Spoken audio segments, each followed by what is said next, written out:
J'ai tué un homme. Non. Pire, j'ai laissé un homme mourir pour en sauver un autre qui ne le méritait pas. Et ce soir, tandis que les lumières de Paris scintillent au loin comme des yeux moqueurs, je me demande si le sang sur mes mains pourra jamais être lavé. Tout a commencé par une promotion que je croyais mienne. Chez Luxe et Associés, une des plus anciennes maisons de parfums de Grasse transplantées à Paris. J'étais le nez. Le créateur talentueux qui avait ramené l'entreprise au sommet après des années de déclin. Antoine Duval, mon mentor, mon ami, m'avait promis le poste de directeur artistique. C'est toi, Julien, me disait-il en posant sa main ridée sur mon épaule. Tu as le génie que je n'ai plus. Mais un matin d'automne, dans la salle de réunion au mur lambrissé du boulevard Haussmann, le président annonça l'arrivée d'Héloïse de Montfort comme nouvelle directrice. La nièce du vice-président du conseil d'administration. Une jeune femme de 30 ans à peine, aux cheveux blonds impeccables et au sourire calculé, qui n'avait jamais composé une fragrance de sa vie. Elle entra, parfumée d'un accord banal acheté chez un concurrent, et prit place à la tête de la table comme si elle y était née. Je sentis mon cœur se serrer. Antoine évita mon regard. Une décision stratégique, murmura-t-il plus tard dans son bureau, les yeux baissés. Stratégique. Le mot me brûla comme de l'acide. Héloïse était la nièce de Philippe de Montfort, l'homme qui contrôlait discrètement les parts majoritaires via des holdings opaques. Famille, connexion, argent ancien, voilà ce qui primait sur le talent. Les semaines suivantes furent un supplice. Héloïse réorganisa tout. Mes formules furent reléguées au fond d'un tiroir. Mes idées moquées en réunion. Trop audacieux. Trop risqué. Disait-elle avec ce ton condescendant des gens qui n'ont jamais eu à prouver quoi que ce soit. Antoine, autrefois si fier de moi, se rangea à ses côtés. Il signa les documents qui me reléguaient au statut de simple assistant. Pour le bien de la maison, répétait-il. Mais je voyais la peur dans ses yeux, peur de perdre sa retraite dorée. Peur des Montfort. Je commençais à douter de tout.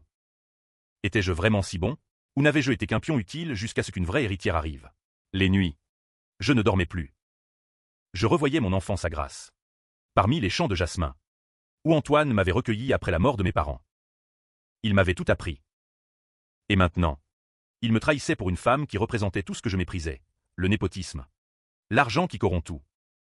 Un soir, seul dans mon petit appartement de Belleville, je trouvai une enveloppe glissée sous ma porte. Anonyme. À l'intérieur, des photocopies de mai. Héloïse écrivait à son oncle, Duval est faible. Il fera tout ce qu'on veut. Quant à ce petit nez ambitieux, Julien Lambert, on va le briser doucement. Il a découvert la formule secrète de mon grand-père. Celle que papa a volée à Duval il y a 20 ans. Il faut l'écarter avant qu'il ne parle. Je relus 10 fois. La formule secrète. Celle qu'Antoine avait toujours dite perdue dans un incendie. Celle qui avait fait la fortune des Montfort. Antoine le savait, il avait couvert le vol, mon mentor. Mon père de substitution. Avait laissé une famille riche voler son œuvre et maintenant il me sacrifiait pour protéger ce secret? La rage me submergea. Mais plus que la rage. Une douleur sourde. Infinie. Comment avait-il pu? Moi qui avais tout donné. Moi qui portais son nom comme un fils adoptif. Je pleurais cette nuit-là. Pour la première fois depuis l'enfance. Des larmes amères qui goûtaient le trahison. Le lendemain, je confrontai Antoine dans son bureau. C'est vrai? Demandai-je simplement, posant les mets sur son bureau. Il blêmit. Ses mains tremblèrent. Julien. Ce n'était pas. Les Montfort menaçaient de tout révéler. De ruiner ma réputation. J'ai dû choisir. Choisir. Il avait choisi l'argent. Le confort. Contre moi. Et maintenant, Héloïse veut me détruire pour couvrir le vol de son grand-père? Il baissa la tête. Elle a peur que tu parles. Elle a dit qu'il valait mieux te discréditer. Faire croire que tu volais des formules. Je sortis sans un mot. Dans l'ascenseur, je me jurai que plus jamais je ne serais la victime. Ils m'avaient trahis tous les deux. Antoine par lâcheté. Héloïse par avidité. Mais j'allais découvrir jusqu'où allait ce secret. Et je paierais le prix pour le révéler. Les mois suivants, je jouais le jeu. Soumis en apparence. Je collectais des preuves. Des archives oubliées à Grasse. Des témoignages de vieux employés. La formule volée portait la signature chimique d'Antoine. Modifiée juste assez pour passer inaperçue. Les Montfort avaient bâti leur empire sur un mensonge. Mais plus je creusais, plus je me rendais compte qu'Antoine souffrait. Je le voyais maigrir. Éviter mon regard. Une fois, il me glissa. Pardonne-moi. Julien. Je n'ai pas eu le courage. Ces mots me hantèrent. Le courage. Était-ce cela qui manquait à ma vengeance naissante? Héloïse. Elle triomphait. Elle lança une nouvelle ligne de parfum, acclamée par la presse. Basée sur ma dernière création, qu'elle avait signée de son nom. Lors de la soirée de lancement au Palais de Tokyo, elle brilla sous les flashs. Antoine à ses côtés. Vieilli. Brisé. Moi. Relégué à servir des échantillons. Ce soir-là. Je décidai. La vengeance commencerait doucement.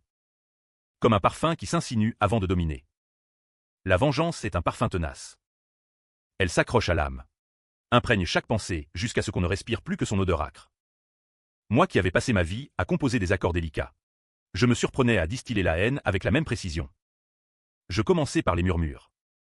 Des notes anonymes envoyées à des journalistes spécialisés. Des doutes subtils sur l'originalité de la nouvelle ligne d'Héloïse. Rien de prouvable. Juste assez pour semer le trouble. Les articles parurent, Luxe et Associés, une renaissance trop parfaite. Héloïse réagit vite. Elle renforça la sécurité. Accusa des concurrents. Mais je vis la peur dans ses yeux lors des réunions.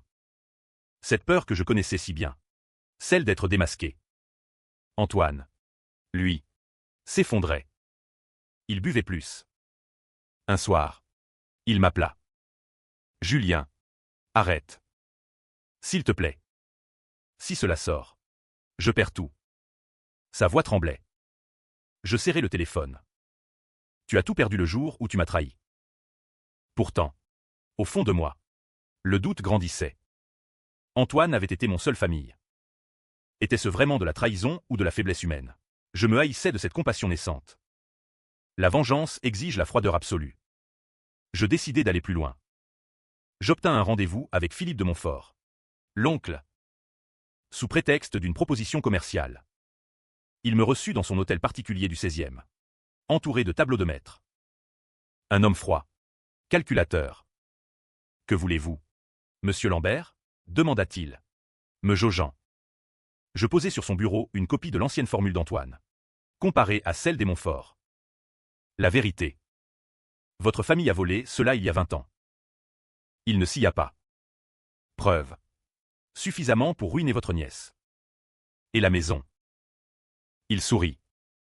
Et que demandez-vous en échange de votre silence? Rien. Je voulais voir sa peur. Rien. Juste que vous sachiez que je sais. Je partis. Le cœur battant. C'était le début. Mais en rentrant, je trouvai Antoine devant ma porte.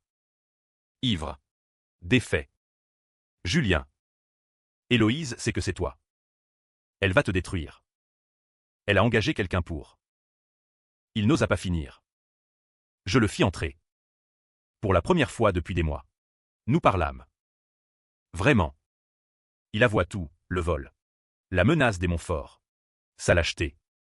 J'ai cru protéger la maison. Protégez-toi. Protégez-moi, en me sacrifiant, la colère revint. Mais mêlée de pitié. Tu m'as condamné à être le bouc émissaire. Il pleura. Pardonne-moi. Je suis vieux. Malade. Le cancer. Ces mots me frappèrent comme un coup. Cancer. Il allait mourir. Et moi, je le punissais. Cette nuit-là, je ne dormis pas. La vengeance perdait son goût. Punir un mourant, Héloïse. Oui. Elle était le vrai monstre. Mais Antoine. Le lendemain, un scandale éclata. Des fuites, accusations de plagiat contre Héloïse. La presse en parla. Actions en bourse chutèrent. Elle paniqua. Accusa Antoine de sabotage. Le renvoya publiquement. Je le vis s'effondrer à la télévision. Mon œuvre. Mais au lieu de la satisfaction, une nausée. Il m'appela. C'est toi. N'est-ce pas? Merci. Et pardon. Merci, il croyait que je le vengeais lui, je courus chez lui. Il était seul. Dans son appartement de Passy. Faible. Julien. La vérité doit sortir. Pour toi. Pas pour moi. Nous parlâmes des heures. Il me donna toutes les preuves originales. Publie-les. Après ma mort. Mais Héloïse frappa plus fort. Elle porta plainte contre moi pour vol de formule. Falsifié. Bien sûr. La police vint. J'étais accusé. En garde à vue. Je compris, elle voulait me faire taire définitivement.